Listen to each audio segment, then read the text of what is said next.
Hello everyone, कैसे हैं आप सब। उम्मीद करती हूँ सब अच्छे होंगे, स्वस्थ होंगे।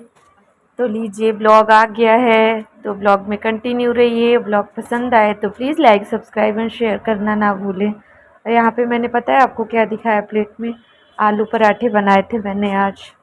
और भी जो कुछ बनाऊँगी आगे आपके साथ शेयर करूँगी।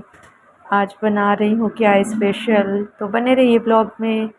और ब्लॉग पसंद आए तो please like subscribe and share करना ना भूलें। तो यहाँ पे तबीयत थोड़ा सा भी ठीक नहीं है अच्छे से, मतलब कि वीकनेस लग रही है, बाकी तो ठीक हूँ। तो यहाँ पे मैं आ गई थी कि कॉफ़ी बना के पी लेती हूँ। चाय नहीं पी रही हूँ इस टाइम पे, कॉफ़ी पी रही हूँ क्योंकि बीपी लो होता है ना। बीपी लो में अगर आप कॉफ़ी पी लेना तो उससे कंट्रोल हो जाता है, थोड़ा सा सही हो जाता है। तो क्या होता है, बीपी लो होता है तो सर दर्द होगा, आँखों के ऊपर दर्द होगा और एकदम हेडेक सा होने लगता है और बहुत ज़्यादा वीकनेस लगती है। लो लो सा एकदम लगने लगता है कि बिल्कुल बॉडी में कुछ है ही नहीं, एकदम चल नहीं पा रहे हैं, सर में दर्द हो रहा है, बहुत वीकनेस लगती है। तो बीपी लो में भी आपको ऐसा फ़ील होता है कि फ़ीवर सी लग रही है। लेकिन अगर आप नमक का घोल पिएँ, इलेक्ट्रॉल वगैरह, और ये कॉफ़ी बहुत कंट्रोल करती है बीपी को। तो चाय तो अभी टोटल मैंने छोड़ दी है, चाय नहीं पी रही हूँ। कॉफ़ी थोड़ा थोड़ा सा पी रही हूँ और ज़्यादा वो भी नहीं ले रही हूँ, थोड़ा सा लिमिट में ही पी रही हूँ। और चाय तो टोटल ही छोड़ दिया। गर्मी में हालांकि बहुत कम रहती है मेरी चाय, ठंड में ज़्यादा हो जाती है। और यहाँ पे मैं फटाफट से बना ली है कॉफ़ी और थोड़ा सा ठंडा कर लेती हूँ जिससे कि मैं जल्दी पी लूँ। और इच्छा भी हो रही थी, पूजा वगैरह कर ली थी तो कि बच्चे चले गए हैं स्कूल और पतिदेव जी भी नाश्ता करके चले गए हैं। तो मैं बस बची हूँ, तो पूजा वगैरह करके फिर आई तो फिर एकदम लग रहा था कि अभी सबसे पहले मैं कॉफ़ी पी लूँ तो उसके बाद ही आगे कुछ करूँ। तो कॉफ़ी पी लूँगी तो थोड़ा सा रेस्ट करूँगी, कॉफ़ी पीने के बाद तो फिर अच्छा लग रहा है। तो मैं यहाँ पे बता रही थी आपको कॉफ़ी पीते पीते कि पतली हो गई हूँ, चेहरा एकदम से चिपक गया है, बिल्कुल पतला सा दिखने लगा। वैसे भी मैं पतली ही हूँ बट अभी तो बिल्कुल बहुत दुबली दिखती हूँ। वीडियोज़ पे तो थोड़ा सा ठीक लग रही हूँ, बाकी बहुत पतली दिखती हूँ। यहाँ क्या होता है ना, मैं बता रही हूँ कि अभी मोबाइल चलाती हूँ ना, तो मोबाइल चलाने से मेरे सर में दर्द होने लगता है, आँखें दर्द होने लगती हैं, गर्दन में दर्द होता है। तो इसीलिए मोबाइल का यूज़ बहुत कम कर रही हूँ। कॉफ़ी पी के थोड़ा सा जब रेस्ट करूँगी तो फिर थोड़ा सा ठीक लगने लगेगा। तो यहाँ पे मैंने बनाई कॉफ़ी, पी ली कॉफ़ी और फिर उसके बाद रेस्ट किया। और रेस्ट करने के बाद फिर मैं लग गई थोड़ा सा ठीक कर लेती हूँ घर, क्योंकि बच्चे जाते हैं ना सुबह सुबह। और यहाँ पे मैं दिखा रही थी कि ये पत्थर जैसी चॉकलेट है, उसकी मामी साहब लेके आई थी, बच्चों की मामी साहब यानी कि मेरी भाभी गई थी गोवा घूमने। तो वहाँ से बच्चों के लिए एक डिब्बे में चॉकलेट लेके आई थी। तो वो एकदम पत्थर के शेप में दिखती है, जैसे स्टोन होते हैं ना, तो वैसे ही लग रही थी। बट थी वो चॉकलेट, मतलब टॉफ़ीज़ थी छोटी छोटी। तो वही बच्चे लेके आए थे तो और तो खा ली। और देखिए ये मेरे पापा जी ने गांव से अभी गए थे ना हम लोग, हमारी दादी जी की श्राद्ध थी और बब्बा जी की, और मेरे पापा जी यानी कि मायके वाले पापा जी जो नहीं रहे हैं अब, तो उनकी श्राद्ध थी। तो गए थे हम लोग, वहाँ भी गए थे। तो कुछ नहीं रिकॉर्ड किया क्योंकि तबीयत ठीक नहीं थी, तो बिल्कुल अच्छा नहीं लग रहा था। तो बिल्कुल भी कुछ रिकॉर्ड नहीं किया कहीं का आने जाने का, बिल्कुल रिलैक्स होके गई हूँ और आई हूँ बस। बिल्कुल भी ब्लॉगिंग नहीं की है क्योंकि मोबाइल बिल्कुल यूज़ ही नहीं कर रही थी मैं, क्योंकि नहीं अच्छा लग रहा था ना। तबीयत डाउन रहती है तो बिल्कुल भी मोबाइल चलाने की वैसे भी इच्छा नहीं होती अगर तबीयत सही नहीं रहती। और चले गए थे ना, तो 2 दिन के लिए सैटरडे को गए हम लोग, दोपहर में गए थे और संडे की रात में आए। तो क्या एक दिन के लिए भी घर छोड़ दो ना, तो क्या होता है कि बहुत गंदा हो जाता है। और बच्चे भी, और अभी तबीयत भी ऐसे ही चल रही थी, डेली डेली ऐसे डस्टिंग वगैरह नहीं कर पाती हूँ। और यहाँ पे दिखा रही थी कि मेरा भैया आया था, तो वो आयुर्वेद डॉक्टर है।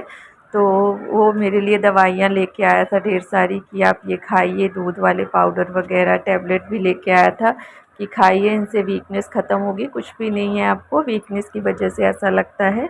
और वो भी बोल रहा था कि मोबाइल का यूज़ कम करिए, यूट्यूब पे काम कम करिए, यूट्यूब वीडियोस बनाना बंद कर दीजिए, मत बनाइए, अपनी सेहत का ध्यान रखिए। तो ऐसा नहीं है कि यूट्यूब की वजह से है, मोबाइल की वजह से ही पूरा बोल सकते हैं। क्या होता है, वर्कलोड भी थोड़ा सा हो जाता है, उसके बाद फिर यूट्यूब पे वीडियोस वगैरह बनाई, एडिटिंग वगैरह करने में थोड़ा सा तो मेहनत हो ही जाती है। तो एक्स्ट्रा में मेरा ये काम हो जाता है, क्योंकि बाकी के काम तो है ही हैं, जो बेसिक काम है कि घर में चाय नाश्ता खाना बच्चों का ध्यान देना, तो ये तो है ही है। तो थोड़ा सा हाँ बढ़ जाता है, वीडियोस वगैरह बनाना एडिटिंग करना, तो क्या होता है कि माइंड पे थोड़ा सा ज़्यादा असर होता है। तो इसी वजह से वीकनेस लगने लगती है और घबराहट सी होने लगती है, बीपी लो होने लगता है। तो बस मैंने भी सोचा कि बस थोड़ा बहुत किया करूँगी, दूसरे तीसरे दिन ब्लॉग डालूँगी। और सेहत तो सबसे ज़रूरी है, सबसे पहले तो सेहत का ध्यान रखना है। और बाकी यूट्यूब की वजह से तो मुझे बहुत कुछ मिला है, बहुत कुछ मिला है। यूट्यूब ने मुझे बहुत कुछ दिया है, इतने सारे सब्सक्राइबर, मेरी फैमिली बन गई है 1000 की, और लोग वॉच भी करते हैं मेरा वीडियो, जबकि प्रॉपर वीडियो नहीं आ रहे हैं तब भी मेरा वीडियो वॉचिंग में है। और बहुत बहुत लोगों का सपोर्ट बहुत मिला है मुझे। अभी 6 से 7-8 महीना ही हुए हैं मेरे चैनल को, और काफ़ी सपोर्ट मिला मेरे चैनल को, 1000 सब्सक्राइबर, और वॉचिंग भी बढ़ी रही है अच्छी खासी, पुराने वीडियोस भी मेरे चल रहे हैं, तो मुझे बहुत अच्छा लगता है। मैं कैसे छोड़ दूँ, सब बोल रहे हैं कि छोड़ दो, मैं नहीं छोड़ सकती। अब मैंने फिर शुरू में तो शौक़ में बनाया था, बट अभी तो जुनून बन गया है यूट्यूब मेरा, तो मैं नहीं छोड़ सकती। और यहाँ पे मैं आ गई थी कपड़े वगैरह डालने के लिए कि वॉशिंग मशीन में डाल दूँ तो कपड़े भी धुल जाएँ साथ साथ। और फिर उसके बाद अभी मुझे बनाना है खाना, और बच्चे भी आ जाएंगे, 12 बजे तक आ जाते हैं दोनों छोटे बच्चे, तो कपड़े डाल के फिर मैं चली जाऊंगी, तो खाना बनाऊंगी। और खाना बनाने के बाद, खाना बनाने के पहले ही बच्चे, जैसे ही यहाँ से जाऊंगी ना तो बच्चे आ जाएंगे थोड़ी देर से ही, तो बस लग जाऊंगी फिर से खाना बनाने में। कपड़े वगैरह धुल जाएंगे साथ साथ, क्योंकि ना घूमने गए थे तो कपड़े भी थोड़ा सा एक्स्ट्रा हो ही जाते हैं, तो जो छोटे छोटे हैं तो मैं वॉश कर लेती हूँ। यहाँ पे मैंने चावल धुल लिया था, दाल भी चढ़ा दी थी, और आ गई थी मैं सब्ज़ी काटने। तो मैंने आलू की मसाले वाली सब्ज़ी बनाने का सोचा कि थोड़ा सा मसाला लगा के बना देती हूँ, तो बच्चों को थोड़ा सा अच्छा लगता है। हमारे यहाँ के बच्चे तो आलू फेवरेट है उनकी, तो बाकी कुछ मत बनाइए, थोड़ा सा मसाला लगा दीजिए आप, तो बहुत खुश होते हैं। तो मुझे भी इच्छा हो रही थी थोड़ा ऐसे चटपटा सा खाने की, तो मुझे लगा कि चलो आलू की मसाले वाली सब्ज़ी बना लेते हैं, और बढ़िया चावल रोटी रहेगा तो मज़ा आ जाएगा खाने में। तो बस आ गए हैं, देखिए बच्चे भी आ गए हैं यहाँ पे। ये देखिए इसकी तो फुल मस्ती चलती रहती दौड़ते हुए। या तो मुझे आवाज़ आई तो कैमरा ऑन था, तो मैंने सोचा कि रिकॉर्ड करती हूँ। इन दोनों का भी आ गए हैं, बिल्कुल दौड़ते भागते आते हैं, कपड़े उतार उतार के बेड पे ऐसे ही फेंकते हैं, बिल्कुल थक जाते हैं बच्चे, हालांकि छोटे हैं। और बुक्स वगैरह इतनी ज़्यादा रहती हैं आजकल की सभी बच्चों की, कि बच्चों को लोड ज़्यादा हो जाता है, तो फिर बच्चे जब स्कूल से आते हैं तो बिल्कुल एकदम से थक जाते हैं, 2-4-10 मिनट तो बिल्कुल हिम्मत नहीं रहती उनकी कुछ भी। और यहाँ पे फिर मैं आ गई थी कि फटाफट से सब्ज़ी बना लूँ, क्योंकि ना सब्ज़ी आते ही पूछेगा। तो अभी पराठे रखे थे, तो अभी फिर से एक बार पराठे दे दूँगी तो खाएंगे तब तक ये दोनों, और उसके बाद फिर मैं बनाऊँगी चावल रोटी सब्ज़ी दाल। दाल तो बन ही गई है, और चावल भी चढ़ा दूँगी दाल के बाद। और यहाँ पे सारे मसाले, गरम मसाले, और ज़्यादा नहीं डालती हूँ, थोड़ा थोड़ा ही डालती हूँ, क्योंकि डेली यूज़ पे बहुत सारे मसाले नहीं खाना चाहिए, तेल मसाला कम खाना चाहिए।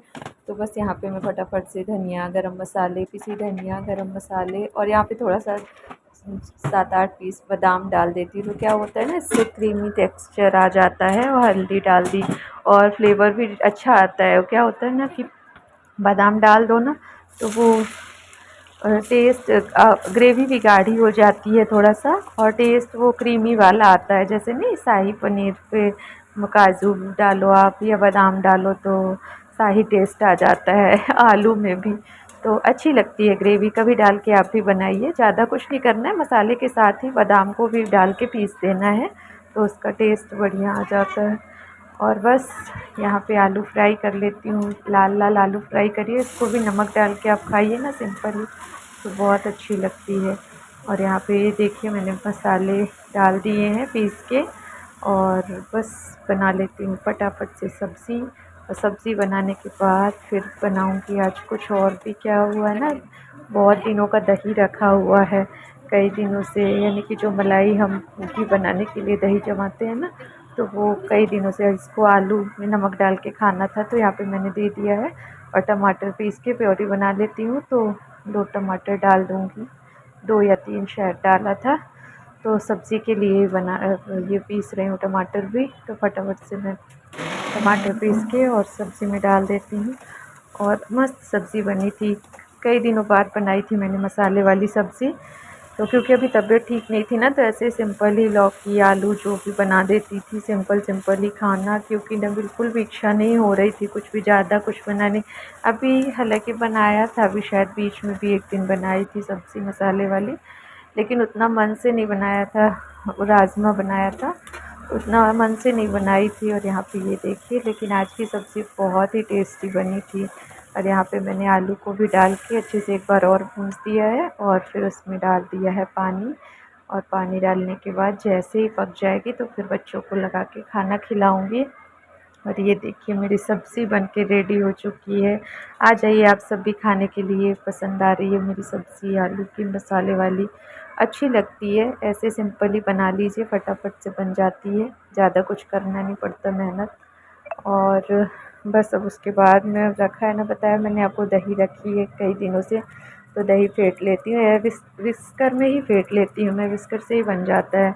क्योंकि ना उसमें फ्रिज पे रखी रहती है तो गाढ़ी रहती है एकदम, तो बढ़िया से फिट जाती है, फटाफट हो जाती है, ज़्यादा कुछ नहीं करना पड़ता, मतलब ज़्यादा टाइम नहीं लगता फेंटने में इसको, जल्दी ही हो जाता है, जल्दी ही मक्खन आ जाता है।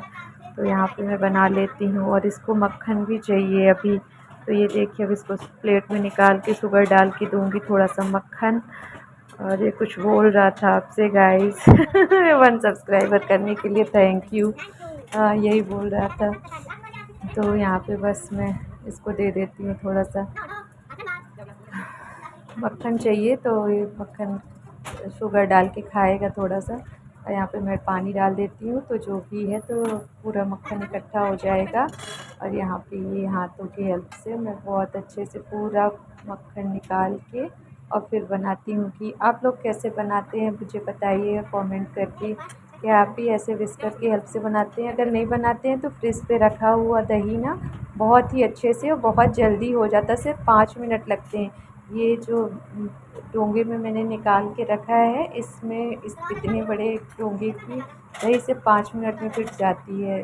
अच्छी ठंडी रहती है ना, क्योंकि अभी गर्मी थी, गर्मी का टाइम है, तो बाहर निकाल दो तो वो पिघली पिघली सी हो जाती है, तो फिर उसमें नहीं होता है। लेकिन अगर फ्रिज पे रखा है तो अच्छा टाइट रहेगा दही, तो बढ़िया से फिट जाता है। सिर्फ 5 मिनट लगते हैं, बहुत अच्छे से मक्खन ऊपर आ जाता है। फिर आप डाल दीजिए उसमें पानी, ठंडा पानी डाल दीजिए, नॉर्मल जैसे कि नॉर्मल पानी जो होता है, तो उसको आप डाल दीजिए। ठंडा पानी डालने की ज़रूरत नहीं, क्योंकि दही ऑलरेडी ठंडा रहता है, तो नॉर्मल पानी ही डाल दीजिए। और बहुत ही अच्छे से देखिए कितने अच्छे से ये मेरा पूरा मक्खन निकल आया है, और मैंने बहुत ही जल्दी 5 से 10 मिनट में ये सारा मक्खन निकाल लिया है। और बस आज का यही है छोटा सा ब्लॉग।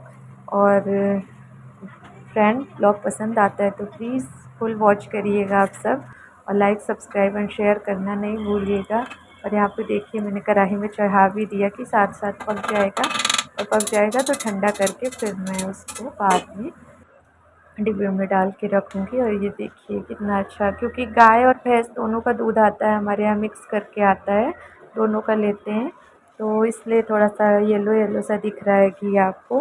तो हाँ, पीला ही रहता है, और जब अच्छे से पक जाएगा तो ये रेड इसके जो दाने हैं तो रेड हो जाएंगे। और ये देखिए बहुत ही अच्छा घी, ताज़ा शुद्ध घर का देसी घी। आ जाइए आप सब भी खाने के लिए शुद्ध घी। तो ज़्यादातर कोशिश करते हैं कि घर पे ही चीज़ें बनाएं और खाएं और बच्चों को भी खिलाएं। तो ब्लॉग पसंद आए तो please like subscribe and share करना ना भूलें। Thank you for watching.